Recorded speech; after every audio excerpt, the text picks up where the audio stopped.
Hi everyone, welcome back to Dimitra's Dishes. Today I'm going to teach you how to make a bright and delicious spinach pesto. I know we've all had that delicious basil pesto, but today I'm going to make it a little extra special with some spinach. It's great because it can be used in so many different ways. You can use it as a dip, as a spread, as a sauce, as a filling. The sky's the limit. The ingredients are so few and basic. We're going to go over all of them and then we're going to start.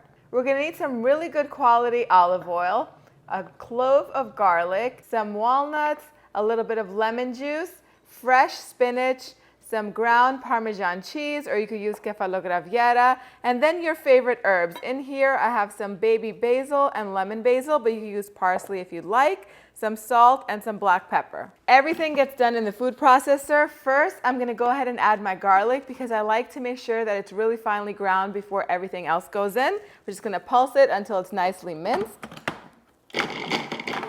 Next, I'm going to go in and add my spinach.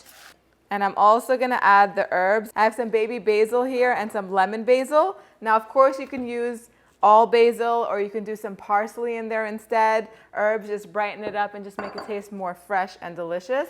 And I'm going to add the walnuts. Now, most people put pine nuts in a pesto, but I like the buttery texture of the walnut, so I like to put that instead. Plus, it's much easier to find and cheaper where I live, so I like to use that. I'm also going to do some Parmesan cheese and lemon juice, just a little bit of lemon juice to brighten it up. If you wanted to, you could also put some lemon zest. So I'm going to pulse this a few times until everything starts to break up.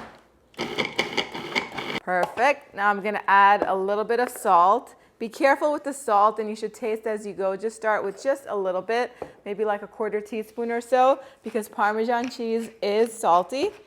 Then some freshly ground black pepper. I'm going to put the lid back on and I'm going to pulse this a little more. And now we're going to do it until it's really nice and smooth and creamy. And while it's going, I'm going to go ahead and stream in a 1/4 cup of good olive oil. And just like that, the pesto is ready. We're going to give it a taste just to make sure that there's enough salt in there.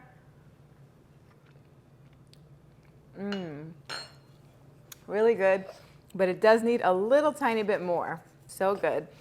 I'll put some more black pepper, pulse it a couple more times. And this is what it should look like, creamy, bright green, delicious pesto. Once it's done, go ahead and put it in a jar that's airtight. You could even top it off with a little bit of olive oil to prevent it from turning brown. This stays fresh in your refrigerator for many days, maybe up into a week max. It's never lasted that long in my house because I love to stir this into pasta. I really love to put it into sandwiches too, to use it as a vegetable dip. So delicious.